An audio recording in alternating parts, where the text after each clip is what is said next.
Courier-Post. Good morning, Kevin. Good morning, Sully. How are you today? What's happening, bud? I'm getting ready for these last couple of basketball games. I told Coach Nelson of Winslow I was going to give you some heat right off the bat. No need to give me any heat. I told you what the deal was with them, and and then obviously they ran into a little bit of a very good basketball team in Ewing on the other night. But nice little run for Winslow, and something obviously he can build on. Going into his second season next year. Yeah, no doubt. Got some real interesting games here coming up tomorrow. Looks like a pretty long day for yourself. You're going to be up there for about 9-10 hours. Looks like. Yeah, Championship Sunday is always a pretty long day, and that's okay. It's the last big day of the season. As we go into the Tournament Champions, that's kind of like icing on the cake. But these last couple of basketball games on tomorrow, this is what everybody's been playing for. And when you cover games and you see as much as we do, that this is kind of a day you look forward to as well. So you want to see as much as you can. The Courier-Post going to give you a couple days off after this week? We'll see what happens. We got baseball season just around the corner, and the other spring sports. So we'll have a little bit of a break, but not very much. Not much. You got that right. Let's break down some of these games real quick, and really interesting game to start things off at noon up there at Rutgers. Linden versus Shawnee. Shawnee's really been one of the hottest teams in South Jersey the last couple of weeks, and Linden, we know about them from last year. They took down Atlantic City. Great team, man. Linden, they're fun to watch last year, and so this should be a real interesting matchup. Yeah, you look at Linden, and here's a team that's basically been hovering in the 1, 2, or 3 spot, I kind of think, in the state all season. Very tremendous basketball program up there, a Group 4 program that's always seems to be in the mix. And, it's going to be, I got to think it's going to be Shawnee's biggest challenge of the season. They've had some difficult games here and there during the course of the regular season, but this is probably going to be their toughest game. And, Shawnee's played well all season long. They come in at 29-2. Those 2 losses are by a combined 5 points, and one of them was to Camden by 1 in overtime, and Camden's playing for a Group 2 title as well. So, Shawnee has shown the ability to distance themselves from their opponents, and they've also shown, obviously more recently in these last couple of games, the ability to win the close game and find a way to get it done. And they're a team that they're very balanced.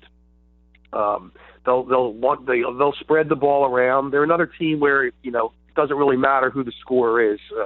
They all seem to be able to put the ball in the basket, and it'll be a matter of if Shawnee can probably handle the pressure that Linden's going to put on them. Shawnee's run out there 4 juniors and a sophomore, but people will say that they're young or they're inexperienced at this level. But tomorrow's their 32nd game. So the fact that they're juniors and sophomore, a sophomore in the starting lineup, to me is almost irrelevant at this point because they played so much basketball this year and they played so well. So it's going to take Shawnee to be on their game. They're not going to be able to, they can't turn the ball over, and they're going to have to, get into some offensive rhythm. If they hit any kind of dry spell, and Linden takes advantage of that, that could be the end of the day. Yeah, Linden's a team that can really run away from you in a hurry. I mean, Atlantic City found that out last year. I mean, they can go on a 10-12-0 run in about a minute and a half, 2 minutes if you let things get away from you. I got to think for Shawnee, they'd want to probably try to keep this game somewhere in the 50s, right? Yeah, I think that would probably be a wise decision. They've had their big games. They've scored 70, 80 points and all, but this is a game where you have to value really every possession, and maybe you do have to take a little bit more time off the clock than you normally would. But we'll see what happens. And this is their first time in a little while. Shawnee's got a pretty good basketball tradition. They've produced some pretty good kids. So here's another opportunity to display that talent, and I give them every chance in the world to win the game. Talking with Kevin Minnick of the Courier-Post. Kevin, the 2 p.m. game, Verona versus Woodbury. We haven't really talked much about Woodbury this season. Tell us a little bit more about the Herd. The Herd's a very, very good basketball team. I think in Group 1 more than any other group, if you have 2 kids, really, if you have 2 kids that you can lean on, and some other guys that are some solid role players, you can really do some damage. And they've done that this year. They're 26-5. The third-year coach, Justin Barringer, is a Woodbury guy. And essentially he's got these kids to buy into what he wants to do. And, their leader is Jazir Noel, who's really come on strong. He's had a really sensational senior year, but he's really put this team on his back in the last, I want to say, 4 or 5 games. And here's a kid who's about 6'5", and he's a big kid. He's a big, strong kid.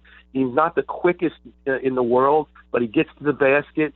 He's got a real nice mid-range jump shot. He can hit the three.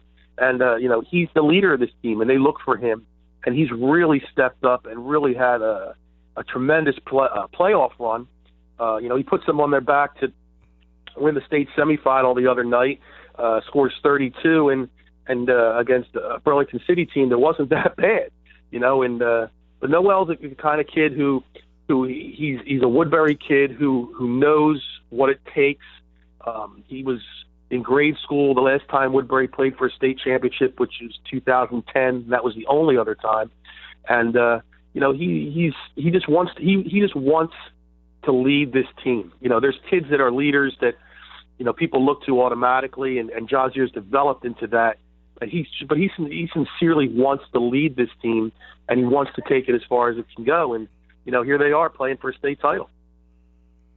Kevin, how about Camden? I mean, you couldn't write a better ending to close out that famous gym against Haddonfield, 42-40. They win on a buzzer beater. That must have been an electric atmosphere. The gym was packed an hour and a half before the game. Wow. It was hot. It was a nice day outside, which made it even warmer in the gym once it filled up. And Haddonfield had they had their chance to win the game. They really had. They had several chances in the fourth quarter, but they just could not make the shot. They scored 2 points, I think it was, in the fourth, and Camden, wasn't exactly. I won't say they weren't exactly on their best game that day, and Haddonfield had a little something to do with that. But they find a way to win. John Evans, who's kind of been their leader this year, after Corey Greer goes down in the third game of the season to an ACL tear, and all of a sudden John Evans has to move over from the shooting guard to the point and really kind of take over leadership of this team, kind of take over ownership, so to speak. And he's really had a fantastic season in doing so. And in these last couple of games, he's wanted to be the leader of this team, and he's put it on his back. And I think it really, for him, all started when they lost, when they beat St. Augustine, and he had a rough start to that game. They come back, they win that game, and he from that point on, he's really been the leader of his team. And Camden's playing in their 5th straight state final. This will be the 4th straight in Group 2, all under John Valori, and Group 3 in the year prior to that. And it's a disappointment when you get to the state final and you lose. But coming off of last year was more or less, you could categorize it as a disaster.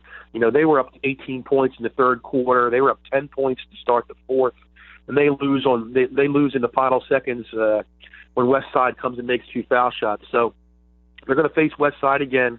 Every kid that's on the floor was there last year. That loss last year, still bothers them and haunts them, and it has every game this season. Every time they take the floor, they're thinking about what happened when last year ended, and they wanted to get back. So they're back. They're playing extremely well, and their effort against Rumson Fairhaven the other night in the state semifinal, we really thought Rumson would probably be more of a challenge than it turned out to be, and Camden goes on a 16-0 run in the second quarter and more or less had their way. So if Camden brings that basketball team to the rack tomorrow, I think Camden's going to win they're going to get that 12th championship they've been chasing since 2000 with DeJuan Wagner and Arthur Barkley. Talk with Kevin Minnick of the Courier-Post. Kevin, my old man was a longtime newspaper reporter, and one great bit of advice he gave to me was always have your lead in your mind before you leave the event. And I got to believe you were probably wrestling with 3 or 4 leads after that Camden-Haddonfield game, right? You walk out of that place, and it's the last game ever at Camden High, and you have all the excitement about that, and and then you kind of focusing on that, and then John Evans hits a game winner, at the buzzer, and got that going on, and sometimes I leave the gym and I'm thinking to myself, I got nothing, and then there's sometimes I leave the gym and you don't know, you kind of don't know where you want to go with it, because you maybe you want to go take this angle, you take that angle, and you're leaving something, you're leaving the other one you're thinking about, but I try to, at least when I go into a game, I've learned kind of a long time ago, when I have a preconceived notion of what I think is going to happen, and I'm kind of looking at it that way even before the game starts, the complete opposite happens. and I have to kind of rethink things. But, you go in, you look at this Camden game tomorrow, and clearly I think, you're looking at two different things. One, do they finally break through? Do they get number 12? It's been 17 years. This is the 5th straight time they've had a chance. They got it done. And then on the flip side, this was the 5th straight chance they got here. And for the 5th straight time, those tears are not tears of joy. So right.